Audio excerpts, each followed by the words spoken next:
করতো না। আল্লাহ পাক রব্বুল আলামিনকে আমরা বলতেছি রব্বানা আমান্না বিমা আনজালতা ওয়াত্তাবা'না, প্রভু তোমার অবতীর্ণ বিষয়ে আমরা বিশ্বাসী। ওয়াত্তাবা'নার রাসূলা ফাকতুবনা মা'আশ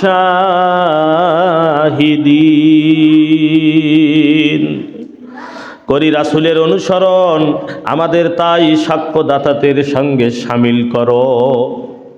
আমরা রাসূলের অনুসরণ করি, তাই আমরা রাসূলের অনুসরণ করি, অনুগত্য করি।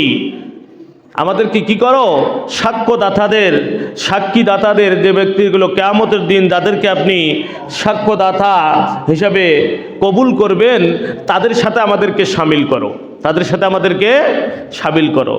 কিন্তু দেখা যাচ্ছে আমরা বললাম রাসূলের অনুসরণ করি, রাসূলের অনুগত্য করি, আল্লাহ পাক রব্বুল আলামিনকে বললাম, আল্লাহ পাক রব্বুল আলামিনের কিতাব সমূহের উপরে, তার কথা সমূহের উপরে আমরা কি বললাম? যে আমরা সে বিষয়ে বিশ্বাসী, যে আল্লাহ পাক রব্বুল আলামিনের কিতাব সমূহে আমরা বিশ্বাসী। তাহলে কিতাবের মধ্যে আজকে আল্লাহ পাক রব্বুল আলামিন কি বলতেছে আর আমরা কি করতেছি, কি করার কথা আর আমরা কি করতেছি?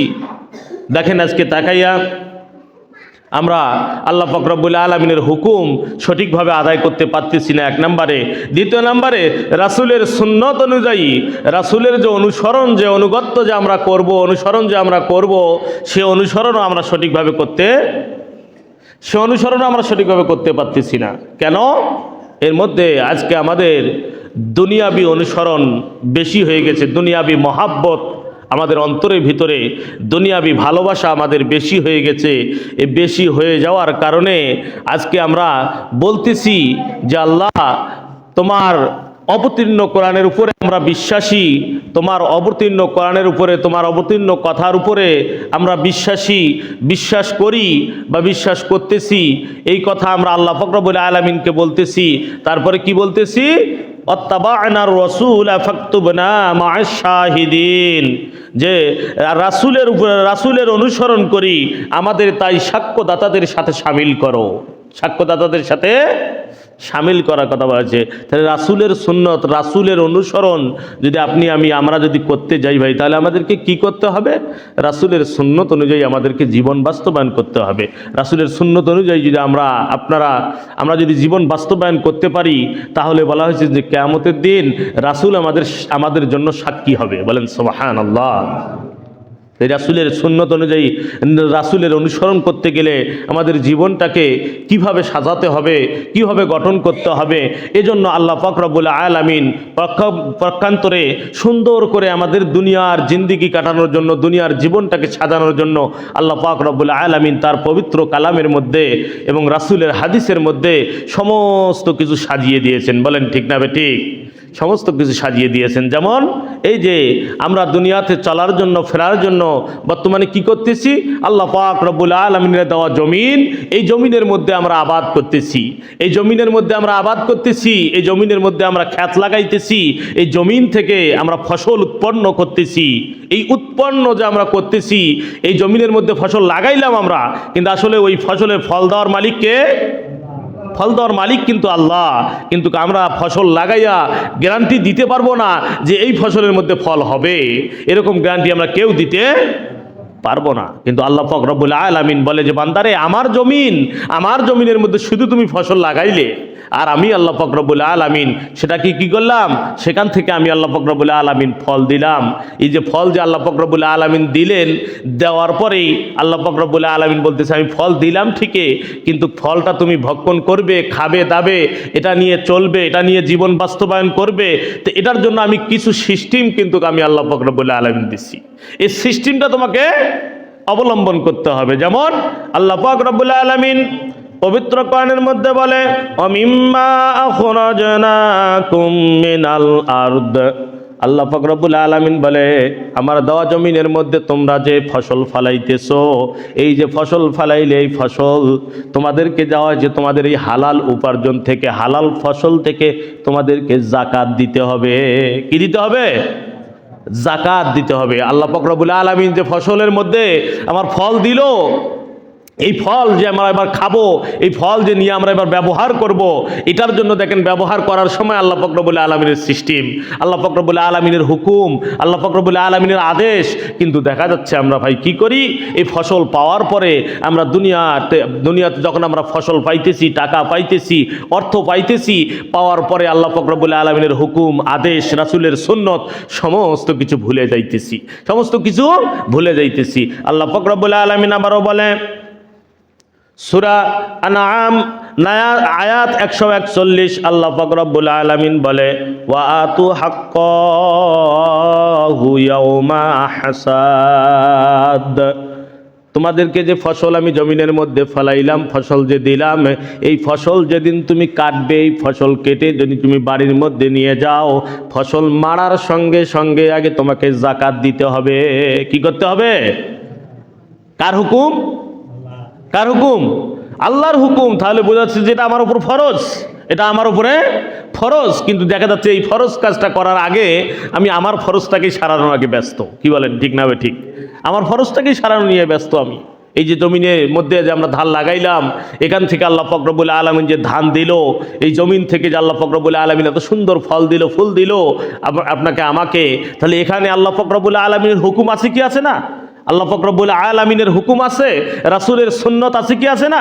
রাসূলের সুন্নত আছে। কিন্তু দেখা যাচ্ছে আমরা সেই জায়গাতে যদি আল্লাহর হুকুম, রাসূলের সুন্নত, সেখানে যদি আমরা জাস্টিফাই না করি, সেখানে যদি আমরা লাগানোর চেষ্টা না করি, তাহলে আমরা কি মুখের মধ্যেই শুধু বললে হবে যে আমরা রাসূলের অনুসরণ করি?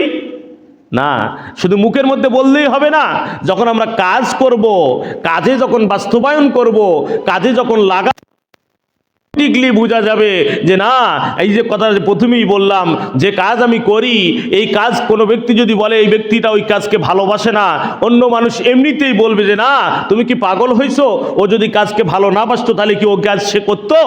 কোনোদিন এই কাজ সে করতো না। আর আপনি আমরা যদি ভাই এরকম রাসূলের সুন্নত, রাসূলের অনুসরণ করা যদি মুখ থেকে বলি, অন্তর থেকে যদি এটা হয় আমার, তাহলে আমাকে কি করতে হবে? রাসূলের অনুসরণ, রাসূলের সুন্নত অনুযায়ী আমাদেরকে জীবন বাস্তবায়ন করতে হবে। আর রাসূলের সুন্নত অনুযায়ী আমরা যদি জীবন বাস্তবায়ন করতে পারি, আল্লাহর হুকুম, আল্লাহ পাক রব্বুল আলামিনের আদেশ অনুযায়ী যদি আমরা জীবন বাস্তবায়ন করতে পারি, অটোমেটিকলি দেখা যাবে যে রাসূলের অনুসরণ করা হবে, আল্লাহ পাক রব্বুল আলামিনের হুকুম অনুযায়ী আমাদের জীবন বাস্তবায়ন করা হবে। আর কিয়ামতের দিন আল্লাহ রাসূল সাল্লাল্লাহু আলাইহি ওয়াসাল্লাম আমাদেরকে সুপারিশ করে জান্নাতে নিয়ে যাবে। বলেন সুবহানাল্লাহ। কোথায় নিয়ে যাবে? জান্নাতের মধ্যে নিয়ে যাবে। কখন? যখন আমরা রাসূলের সুন্নত অনুযায়ী জীবন চালাবো, আল্লাহ পাক রব্বুল আলামিনের হুকুম, আদেশ অনুযায়ী জীবন বাস্তবায়ন করব। আল্লাহ পাক রব্বুল আলামিন বলে যে কিয়ামতের দিন তাদেরকে আমি, ওই ব্যক্তিগুলোকে, ওই বান্দাদেরকে, ওই বান্দিদেরকে আমি আল্লাহ পাক রব্বুল আলামিন সাক্ষ্যদাতাদের কাতারে দাঁড় করাইয়া তাদেরকে আমি জান্নাত পর্যন্ত পৌঁছে দেবো। বলেন সুবহানাল্লাহ। কিন্তু দেখা যাচ্ছে যে আজকে যে কাজগুলো আমাদের করা যাবে না, যে কথাগুলো আমাদের বলা যাবে না, সেই কাজগুলো আমরা বেশি করি, সেই কথাগুলো আমরা বেশি বলি। এই যে বর্তমানে দেশের মধ্যে চলতেছে কি অরাজক একটা, চিন্তা করে দেখেন, কে ক্ষমতায় যাবে আর কে ক্ষমতায় যাবে না। হ্যাঁ, এটা নিয়ে কত কাড়াকাড়ি, কে কোন সিট নিবে আর কোন সিট নিবে না, কে কোন সিট পাবে আর কোন সিট পাবে না, এটা নিয়ে তাদের এখন থেকেই গবেষণা শুরু হয়ে গেছে। কিন্তু আসলেই ওই সিট, ওই গদির মধ্যে বসানোর মালিক কে? কে বসানোর মালিক কে? আল্লাহ। আল্লাহ পাক রব্বুল আলামিন বলে কুল্লিল্লাহুম্মা মালিকাল মুলকি তুতিল মুলকা মান তাশাউ ওয়া তুইজ্জু মান তাশাউ ওয়া তুযিল্লু মান তাশাউ। আল্লাহ পাক রব্বুল আলামিন বলে সম্মান দেওয়ার মালিকও আমি, আবার সম্মানী ব্যক্তিকে অসম্মান করারও মালিক আমি।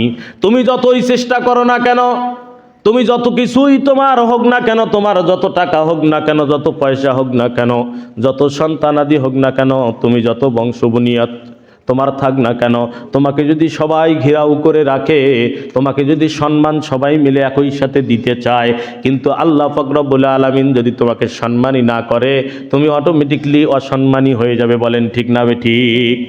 আর আল্লাহ পাক রব্বুল আলামিনের তরফ থেকে যদি আমার উপরে সম্মান হয়, আমাকে যদি সম্মানী বলে ঘোষণা দেওয়া হয়, তাহলে পৃথিবীর সমস্ত মানুষগুলো যদি এক পাশে হয়, আর আল্লাহ পাক রব্বুল আলামিনের কথা যদি এক পাশে হয়, তাহলে দেখবেন দেখবেন আল্লাহ পাক রব্বুল আলামিন বলে তোমাকে সমস্ত পৃথিবীর মানুষগুলো অসম্মান করতে চায়, কিন্তু আমি আল্লাহ তোমাকে সম্মানী হিসেবে ঘোষণা দিয়েছি, কেউ তোমাকে অসম্মান করতে পারবে না। বলেন ঠিক না ঠিক?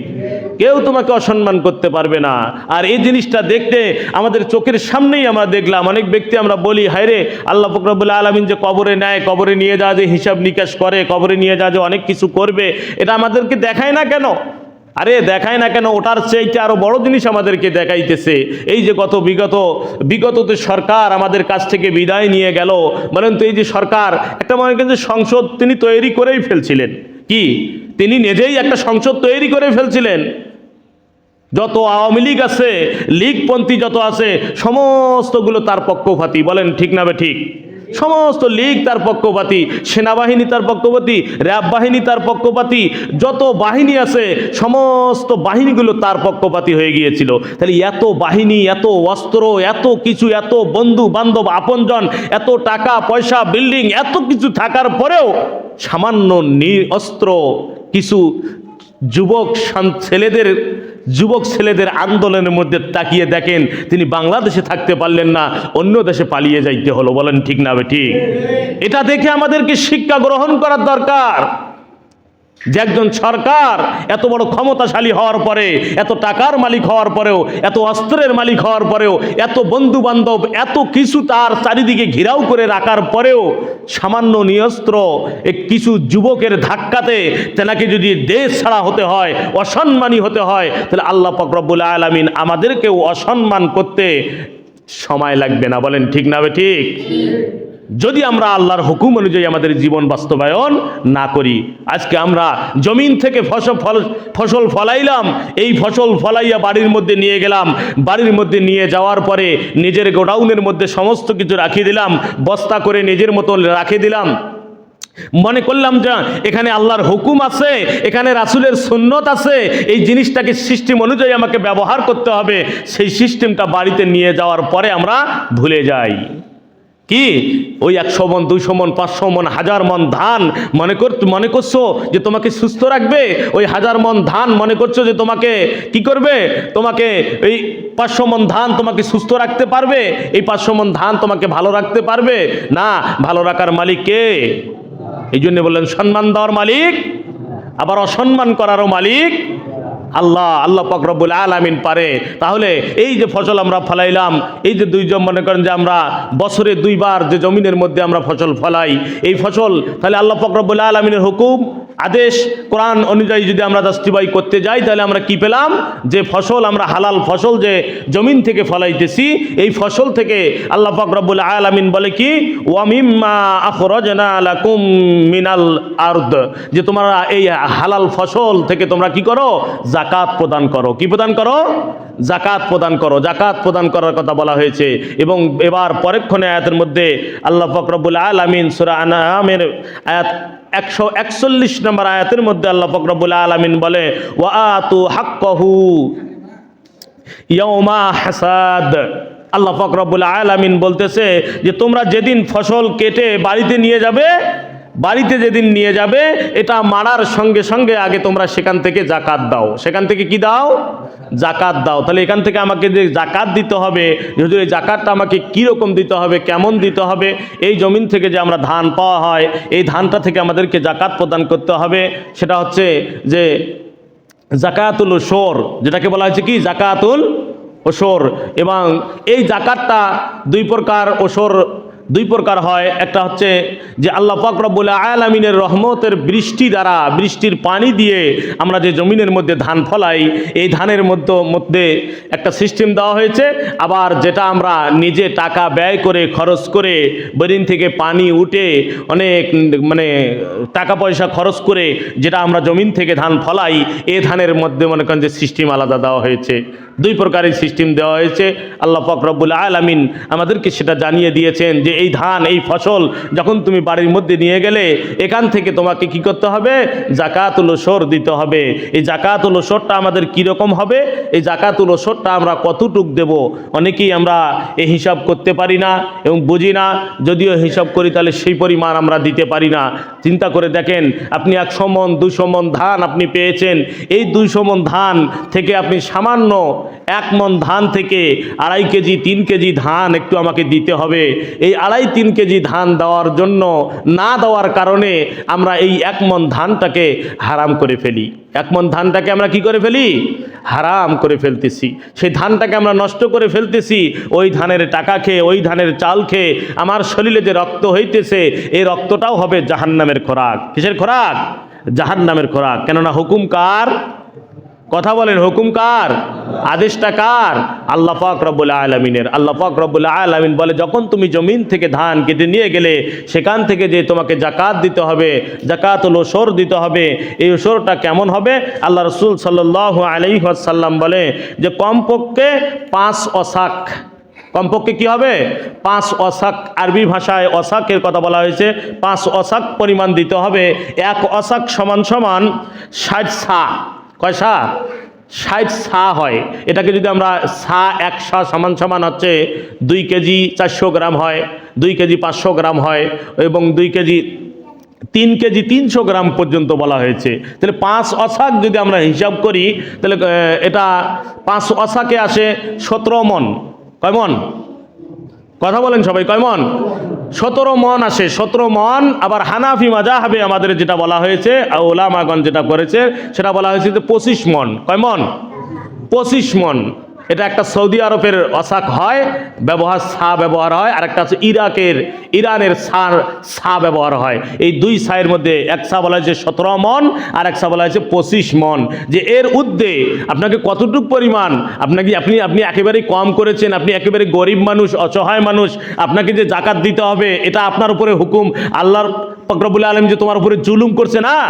ইসলাম কখনো মানুষের উপরে জুলুম করে না, জুলুম করে নাই।